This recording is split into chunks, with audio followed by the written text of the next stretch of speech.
C'è chi attira sempre partner distanti, c'è chi viene tradito, chi viene rifiutato, chi viene addirittura abbandonato. Pensiamo sempre che questo sia un fattore esterno a noi e ci chiediamo sempre costantemente per quale motivo incontriamo certe persone nella nostra vita, come se in realtà le andassimo a cercare con il lanternino, e molte persone ce lo dicono. Nonostante non riusciamo a comprendere la motivazione, questo si ripete e si ripete e si ripete ancora. Oggi voglio portarti dentro a quello che potrebbe cambiare per sempre la dinamica di come scegli le relazioni e come potrai cambiare per essere felice. Oggi ti parlo dei frattali umani.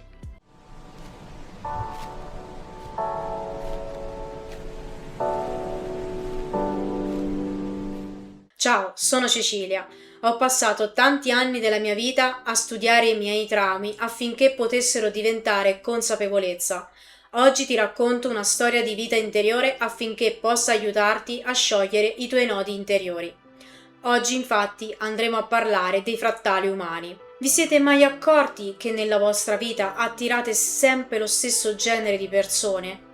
Sia nel contesto lavorativo, nelle amicizie, dal punto di vista sentimentale, persone che vi tradiscono, che vi rifiutano, che vi abbandonano e pensate sempre che è il caso, che siete vittime del destino, che non potete farci niente. Ecco, anch'io pensavo la stessa cosa, pensavo che io ero solo una grandissima sfigata e vittima dell'universo, per cui tutti i peggiori sulla faccia della terra li trovassi io, e nell'amicizia, nel lavoro, nel contesto sentimentale, fino a quando non sono venuta a conoscenza dei frattali umani. I frattali si trovano anch'essi in natura, non sono solo una questione spirituale. Sono gli anelli che troviamo quando andiamo a contare gli anni di un albero, si trovano nei fiocchi di neve, nelle figure geometriche. Sono proprio partner ripetitivi, figure geometriche infinite che si ripetono e si ripetono. Ed è qui che i frattali umani si collocano, ovvero quella capacità, chiamiamola capacità, di noi esseri umani di ripetere ciclicamente determinate situazioni. I frattali umani possono essere spiegati anche nel contesto psicologico, perché per quanto l'universo ci metta davanti enormi prove per superare le nostre ferite interiori, ciò si ripete anche da un punto di vista scientifico. Quindi è una connotazione che può essere vista da un punto spirituale come da quello psicologico.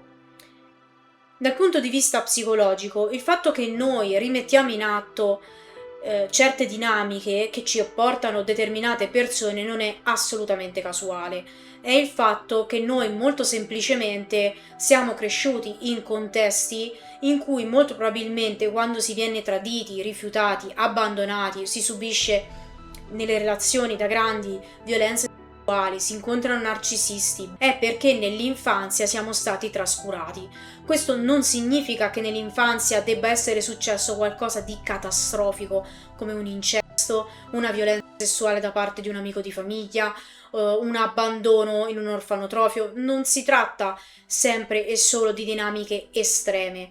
Ci sono anche dinamiche molto più basilari, basta anche semplicemente una mamma che ha avuto la depressione postpartum. Questo provoca nel bambino un fatto di non essere accettato, di non essere visto, non essere riconosciuto. Per quanto questa cosa possa risultare banale, perché comunque la depressione postpartum avviene immediatamente dopo aver partorito il bambino in realtà il suo organismo avverte perfettamente quando una mamma non lo vede, anche se la mamma cerca di allattarlo, lo lava, lo pulisce, lo accudisce, c'è un'assenza interiore. E questo è stato studiato da Winnicott in Gioco e realtà, non è una cosa che mi sono inventata, anzi, è proprio perché molte volte ci sono queste dinamiche, non volendo, ripeto, o magari genitori che hanno depressioni, non sono persone molto affettive, eccetera, possono provocare in noi situazioni di abbandono, di rifiuto e addirittura di tradimento. Noi quindi portiamo dentro di noi questo bagaglio perché per noi è questo l'amore, è questa la visione che noi abbiamo dell'amore. non essere visti, non essere accettati, essere sempre rifiutati o abbandonati. E impariamo molto presto che queste dinamiche fanno parte della nostra vita, cioè noi non conosciamo altro che quello. E quindi quando siamo adulti non facciamo altro che rimetterli in atto per cercare di colmare quel vuoto che si è creato all'interno della nostra infanzia. Ed ecco perché persone, ad esempio, ci sono molti video in cui spiegano che persone con disturbo di personalità borderline vanno a braccetto con disturbi di personalità narcisistico. Questo perché avviene?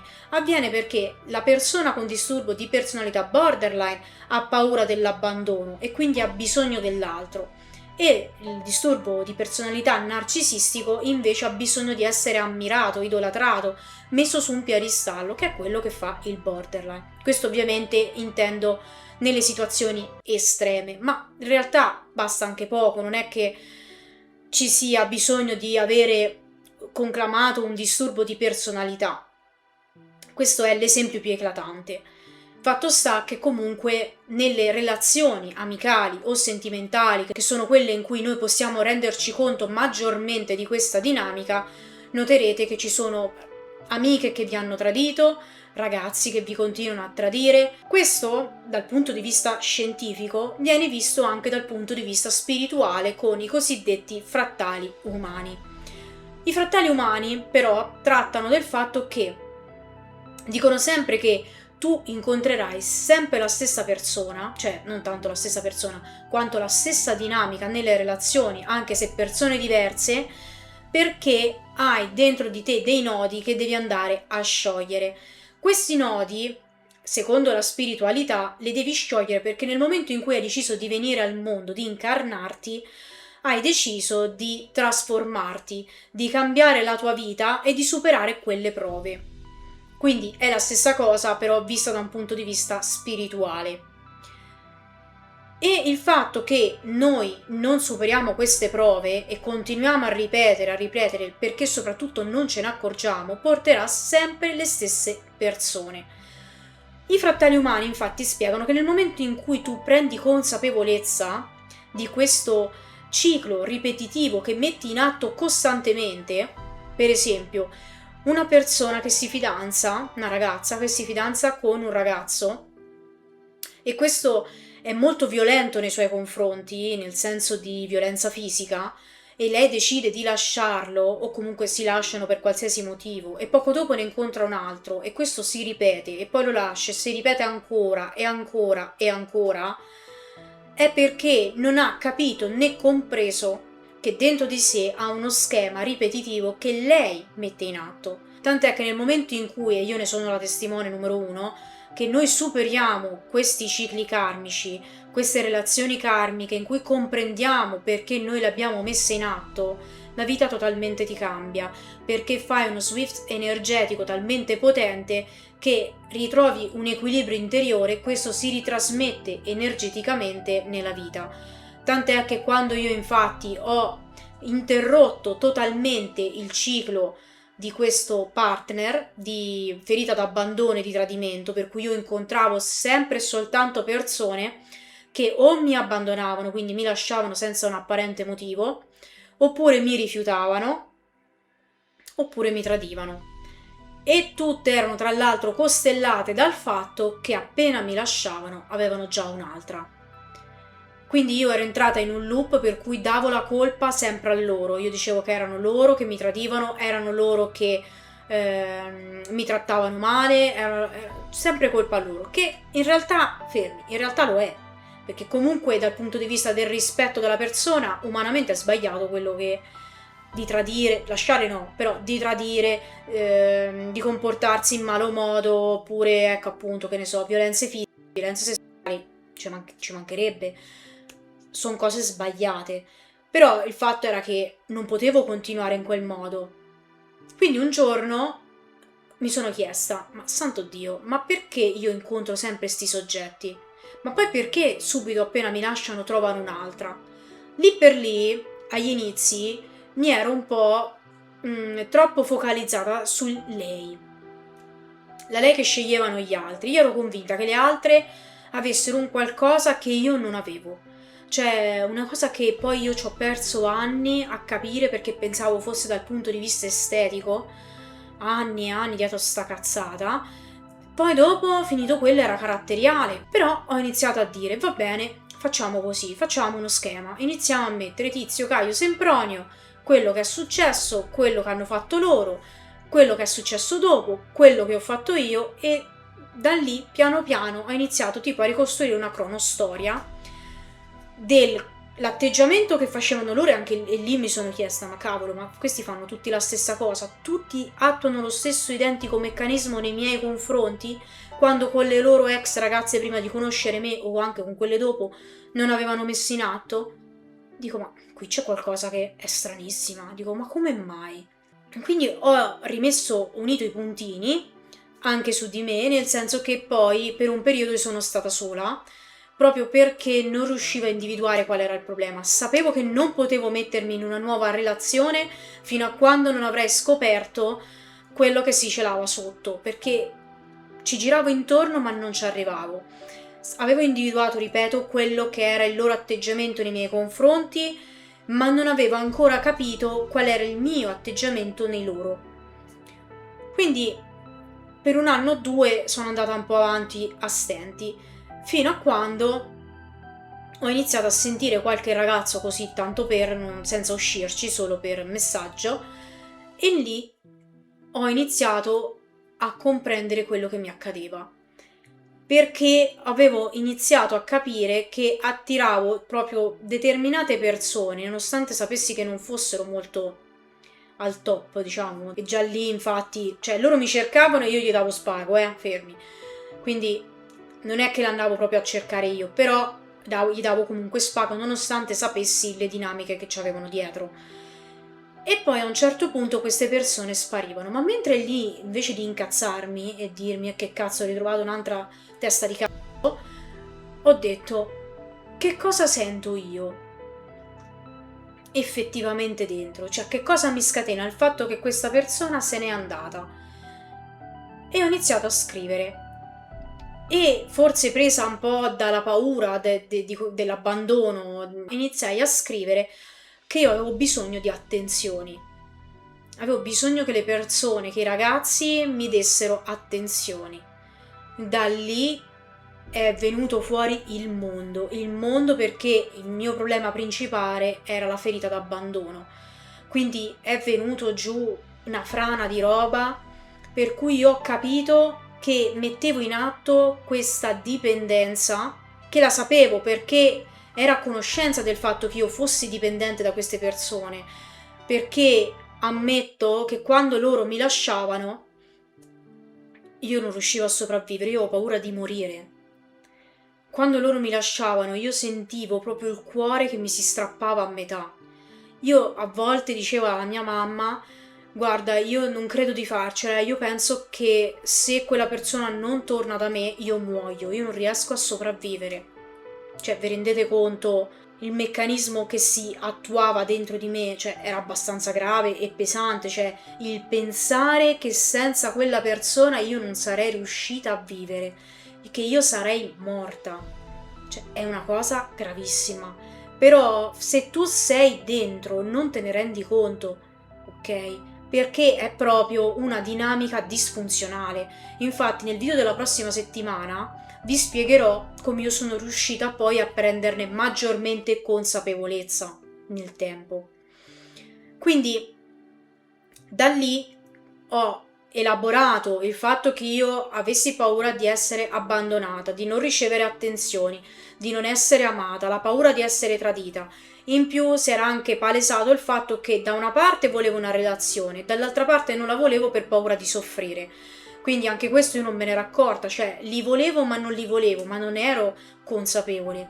Quindi insomma si è andata a creare tutto un continuum di un calderone di roba che è venuto fuori fino a quando ho compreso che ero io con il mio vissuto che attuavo questo ciclo ripetitivo di persone tossiche nella mia vita.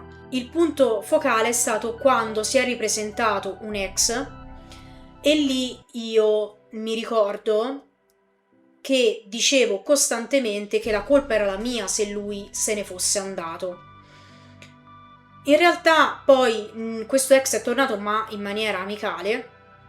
Abbiamo iniziato a parlare e nel parlare io cercavo, mentre prima, quando anni prima ci siamo messi insieme, io ero molto chiusa, non parlavo, era anche un periodo molto difficile dal punto di vista lavorativo, eccetera, mi ero chiusa e quindi la relazione, anche per colpa mia, non è riuscita ad andare avanti. Quando però la persona si è ripresa, non capivo se lei volesse tornare con me o era solo dal punto di vista amicale. Io ero una persona completamente diversa, quindi io cercavo di instaurare con lui quel dialogo che non avevo fatto prima. Quindi cercavo di essere la Cecilia, quella simpatica, quella solare che parla di tante cose, però dall'altra parte niente. Non si poteva fare un discorso. E quindi lì è scattata una cosa dentro in cui ho detto: sono io che sbaglio, ma perché io mi voglio per forza incastrare in un puzzle che non è il mio? Io cercavo a tutti i costi di trovare una soluzione per mettermi di nuovo con questa persona, senza rendermi conto che questa persona non faceva per me, nonostante fosse una persona molto buona, veramente veramente una persona di cuore. Il fatto era che non eravamo caratterialmente compatibili, ma io insistevo solo per dare adito alla mia ferita d'abbandono. Da lì si è sciolto tutto. Io non ho avuto proprio più la necessità di avere relazioni né niente, e dopo un mese è arrivato il mio compagno. Sembrerà assurdo, ma è andata proprio così. Anche quando vi dicono tanto arriva quando meno te lo aspetti, non è perché tu stai a pensare a un'altra cosa, mi sto a fare i capelli, vo al mare, vo in vacanza, non ci penso. No, perché in quel caso se tu non hai risolto le tue problematiche arriva un'altra persona tossica, ma è perché proprio tu sciogli dentro talmente tutto che non hai più l'esigenza vitale, letteralmente vitale, di avere bisogno di una persona dal punto di vista sentimentale, ma vale anche dal punto di vista amicale e anche da quello lavorativo, anche se quello lavorativo ne riparleremo. E quindi è questo che è alla base dei frattali umani. I frattali umani ci danno la possibilità di incontrare noi. Secondo la legge dell'incarnazione, prima di incarnarci scegliamo le lezioni che noi vogliamo imparare. E quando veniamo al mondo ci sono proprio le persone che costellano la nostra vita che ci fanno imparare per forza o per amore quella lezione. E ogni volta che noi non impariamo una lezione diventerà sempre più forte, voi fateci caso, diventerà sempre più doloroso, perché più insistiamo e vogliamo perseguire in quella strada, più a un certo punto loro ti dicono: allora, dato che non capisci, che noi te lo stiamo a spiegare da 10 anni, mo te diamo una salassata di quelle forti, vediamo se te svegli, ok? E così infatti è stato anche per me. E quindi lì arrivi a un punto che dici: Santa Madonna, ma mo che faccio? Qualcosa. E quindi arrivi a un punto che dici: oh, forse c'è qualcosa che non quadra, bisognerà un po' rivedere le proprie priorità. E quindi quando è così, secondo la logica dei frattali umani, si evolve, e evolvendo cambia la nostra energia interiore, il nostro equilibrio interiore, perché sembrerà una cavolata, ma in realtà non lo è. Cioè, è anche spiegato psicologicamente questa cosa. In psicologia accade la stessa identica cosa. Tant'è che leggevo tempo fa un articolo su una ragazza in cui lei da piccola, durante l'infanzia, ha subito un incesto, se non ricordo male, o comunque una violenza sessuale ripetutamente nel tempo, intorno ai 4 anni, insomma. E quando lei è cresciuta non faceva altro che drogarsi, utilizzare alcol e andare con ragazzi che la violentavano continuamente, fino a quando i nonni non hanno deciso di investire dei soldi e l'hanno portata in una clinica per curarla. Lei si è curata, si è laureata, è diventata un'infermiera, però dopo 2 anni non ce la faceva più, ha lasciato il lavoro ed è tornata per strada a fare la barbona, a drogarsi, ubriacarsi e ritrovare questi soggetti che la violentavano in continuazione. Perché? Perché dentro di lei non era stato fatto emergere il trauma. Infatti questa poi persona è stata ripresa perché la clinica psichiatrica, comunque lei lavorava lì, quindi hanno deciso di riprenderla per curarla, e nel momento in cui sono riusciti a metterla in uno stato di equilibrio, che ricordo ne parlerò la prossima settimana, e a riuscire a far rivenire fuori il trauma, la ragazza è riuscita a rimettere insieme tutti i pezzettini e si è ricomposta, la frammentazione sua interna si è ricomposta, e quindi lei ha perseguito una nuova vita in cui ha trovato un compagno, ha avuto dei figli. Quindi non è casuale, cioè non è perché i frattali umani vi parlo di spiritualità allora non è vero, no, esiste in psicologia, tant'è che io considero la psicologia e la spiritualità due strade che devono essere condotte insieme, perché ci sono cose effettivamente del mondo spirituale, come il video delle scorse settimane sui numeri doppi, i cuori, le stelle, le piume, e cose che effettivamente fanno parte della psicologia. Io senza la psicologia non sarei arrivata dove sono oggi, quindi non è che vi parlo di cose astratte, inarrivabili, eccetera. Io studio costantemente la psicologia per dare una mano a voi, per dare una mano a me, per comprendere tante cose, perché io ho bisogno di conoscere il perché dei fatti. A me non basta che mi facciano vedere 11, 11, 22, 22 cuori piume, io devo capire il perché, ed è il motivo per cui ho aperto il canale, dare quelle risposte ai vostri perché, sia dal punto di vista spirituale sia dal punto di vista psicologico, affinché tutti noi possiamo avere una vita veramente felice, appagante, e interrompere questi cicli. E nelle prossime puntate, nei prossimi video, io infatti mano a mano tratterò tanti altri argomenti che vi potranno aiutare come hanno aiutato me. Io spero che il video di oggi sui frattali umani ti sia stato d'aiuto per comprendere quelle dinamiche che tu stai portando avanti ormai da anni e che hai bisogno di interrompere definitivamente, perché ti meriti una vita felice. Se è così, segui il canale per seguire tutti i prossimi video. Io ti aspetto qui ogni lunedì.